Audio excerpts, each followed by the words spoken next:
நம்மளுக்கு இப்போ இருக்கிற காலகட்டத்தில் என்ன சொல்லுவாங்கன்னா, என் புள்ள சுத்தமாக தூங்க மாட்டேங்குங்க, எப்போ பார்த்தாலையும் அந்த செல்லை நோண்டிகிட்டே இருக்கான், இல்லை ஏதாவது ஒரு படிச்சுட்டே இருக்கான், இல்லை விளையாடிட்டே இருக்கான், தூக்கமே வரமாட்டேங்குது. அது குழந்தைங்களுக்கு. பெரியவங்களுக்கு பார்த்திங்கன்னா புரண்டு புரண்டு படுப்பாங்க. அவங்களுக்கு சுகர் இருக்கலாம், இல்லை வேறு ஏதாவது பிரச்சனை இருக்கலாம், இந்த வீசிங் ப்ராப்ளம் இருக்கலாம், மூச்சு திணறல், இந்த மாதிரி இருக்கிறவங்களுக்கு தூக்கமே வராது. என்ன பண்ணலாம், தூக்கம் இல்லைங்க அப்படின்வாங்க. தூக்கம் கெட்டாவே நோய்கள் அதிகரிக்கின்றது முன்னோர்களுக்கு தெரியும், பெரியவர்களுக்கு தெரியும். இப்போ இருக்கிற ஜென்ரேஷன் தெரியுதா என்னன்னு தெரியல, அதெல்லாம் சொல்ல வரேன். இந்த தூக்கம் உங்களுக்கு நிம்மதியாக வேணும்னா அப்படிலாம் என்ன பண்ணுவோம், பாட்டிமாருங்க அழகாக குழந்தைய கால் மேலே போட்டு தண்ணி அழகாக ஊற்றிட்டு, அந்த தண்ணி ஊற்றி முடிச்சதொடனே கொஞ்சம் சாம்பிராணி போட்டு தலைகள்லாம் புகை அடிச்சுட்டு அம்மா கிட்ட கொண்டு போய் கொடுப்பாங்க. கொடுக்கும்போது அந்த தாய்மார் பால் ஊட்டுவாங்க இல்லையா, பால் ஊட்டும் போது பாலாடன்னு ஒன்று வச்சுருப்பாங்க, ஞாபகம் இருக்கா? அது கூடவே பார்த்தீங்கன்னா ஒரு சின்ன கல் இருக்கும், அங்கே கூடவே வசம்பு வச்சுருப்பாங்க. சரிங்களா? இது என்ன பண்ணுவோன்னா, தாய்ப்பாலை லைட்டாக பிதுக்கி அந்த பாலையில் விட்டு அந்த கல் மேலே விட்டுட்டு அந்த வசம்பு வச்சு தேய்ப்பாங்க.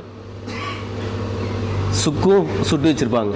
இதை தேய்ச்சி உரைச்சி அந்த குழந்தைக்கு லைட்டாக ஊற்றி விட்டாங்கன்னா, ஒரு காலையில் 8 மணிக்கு 9 மணிக்கு அந்த வேலையை செஞ்சுட்டாங்கன்னா, திரும்பவும் அந்த குழந்தைக்கு நாமளாக போய் எழுப்பினாதான் 12 மணிக்கு 1 மணிக்கு தாய்க்கு வந்து பால் தானாக வரும் இல்லையா, அந்த டைமில் தானாக எடுத்துகிட்டு வந்து நாம் பால் கொடுக்கணும்.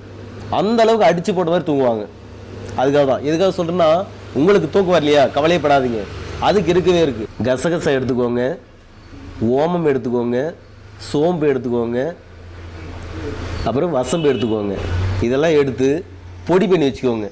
பொடி பண்ணி வச்சுட்டு அளவுகள் மெயினுங்க, எல்லாமே சம அளவு கொடுத்துடக்கூடாது. கசகசா 2 கிராம், ஓமம் 2 கிராம், வசம்பு 4 கிராம் போடுங்க, தப்பு இல்லை. சரிங்களா?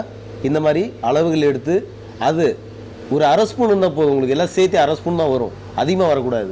எடுத்து சுடுதண்ணிலையோ பால்லையோ போட்டு நைட்டில் குடிச்சிட்டிங்கன்னா உங்களுக்கு அடித்து போட்ட மாதிரி தூக்கம் வரும், நரம்புகள் ஃப்ரீயாக இருக்கும், மோஷன் ஃப்ரீயாக போகும். சரிங்களா? இதை ஃபாலோ பண்ணுங்கள்.